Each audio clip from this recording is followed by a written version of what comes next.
para defender el escrito de acusación formulado por el Ministerio Fiscal y anunciar al Tribunal que efectivamente nuestra intervención se va a dividir en 4 bloques temáticos distintos pero complementarios.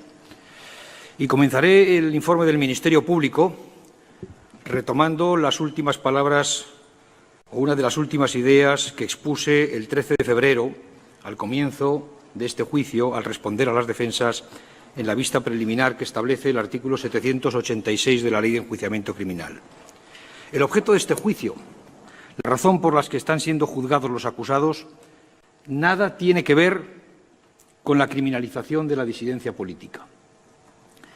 No se persiguen ideas políticas, no se persiguen opiniones políticas, ni lo tiene que ver tampoco con la persecución o la represión de proyectos políticos no compatibles con los fundamentos del orden constitucional.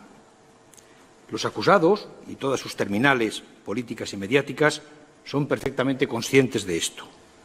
La razón es ni más ni menos que haber intentado liquidar la Constitución española de 1978, el instrumento básico de nuestra convivencia, que ha convertido a España en una democracia moderna y consolidada. La razón es haber atacado gravemente el orden constitucional mediante procedimientos ilegales, vías de hecho, métodos coactivos y utilizando la violencia en aquellos momentos que ha sido necesaria.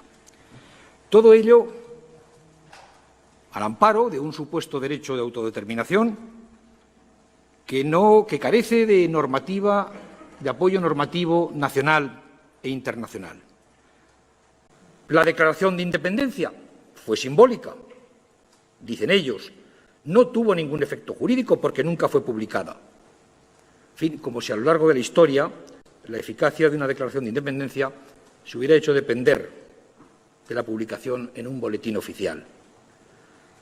Las declaraciones de independencia siempre han sido declaraciones políticas que se han proclamado generalmente mediante la lectura de un manifiesto en diferentes lugares. En este caso, en sede parlamentaria, en el Parlamento de Cataluña, que es donde se pronunció, ante la presencia de cientos y cientos de cargos electos que estaban enfervorizados, alborozados por el momento histórico que estaban viviendo. Jamás, en su opinión, hubo actos de violencia, actos de agresión, de intimidación, de amenaza o de acoso, de manera que los daños causados, las lesiones producidas, la resistencia activa a que la fuerza pública pudiera cerrar los centros, los cortes de carreteras, los incidentes que se produjeron a lo largo de ese mes que puede calificarse de insurreccional, no eran más que una legítima expresión, según ellos, del derecho a manifestarse y a reunirse de manera cívica y pacífica. Bien, yo recuerdo todavía la pericial de los expertos de la no violencia cuando convirtieron las patadas, las agresiones, los golpes, los empujones, los choques, los enfrentamientos, lo convirtieron en algo que me llamó la atención, que eran actos convencionales propios del ejercicio de los derechos de manifestación y de reunión, o como mucho unas simples faltas de disciplina en el marco de una estrategia de no violencia o de desobediencia civil. Yo creo que esto es un poco pervertir absolutamente el lenguaje. Hay que llamar a las cosas por su nombre. Hubo violencia física, la hubo, violencia de las personas, hubo violencia compulsiva o intimidatoria, hubo fuerza en las cosas, efectivamente, pero parece que según el contexto en que se produzcan, y particularmente si estos hechos se producen en un determinado territorio y con los fines que pretendían, pues todos hechos engloban un nuevo concepto, que sería el concepto de violencia pacífica. Realmente no es sostenible esta afirmación. Uno de los principales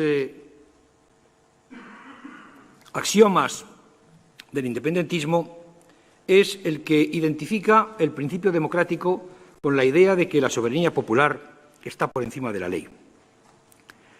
Una interpretación que entra muy en la lógica de los nacionalismos populistas tan excluyentes como insolidarios que hoy nos invaden. Pero como recordaba Su Majestad el Rey hace unas pocas semanas con motivo de un encuentro internacional de juristas, no hay democracia sin respeto a la ley.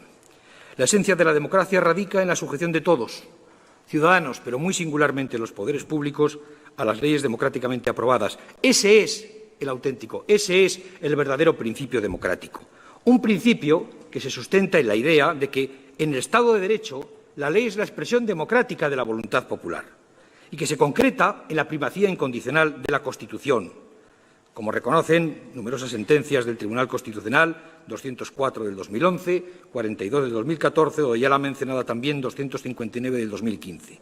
Porque la Constitución es el instrumento esencial que garantiza una convivencia ordenada y pacífica en la que se respeten los derechos y libertades de todos, no solamente los derechos y libertades de unos o de unos pocos. La supremacía de la voluntad popular por encima de la ley o al margen de la ley está en el origen de funestas experiencias históricas bien conocidas que no queremos que se vuelvan a repetir. La primera derivada de esta manipulación es que votar no es delito, pero impedirlo por la fuerza sí. Esto es lo que se dijo aquí el día 14 de febrero. Votar no es delito, pero impedirlo por la fuerza sí. Es evidente que con este juicio y con las acusaciones que ha formulado el Ministerio Público no se criminaliza el voto. Lo que se persigue es incumplir y desobedecer reiteradamente las resoluciones judiciales, en parte, además de otras muchas acciones, incumplir y desobedecer reiteradamente las resoluciones judiciales, incluidas aquellas que prohíben un referéndum ilegal. Algo que siempre ha sido delito en todos los códigos penales de todas las épocas, el delito de desobediencia. En la reunión del día 28 nos lo han contado no solo Trapero, sino también Ferrán, lo hemos oído en esta sala, pero conviene recordarlo.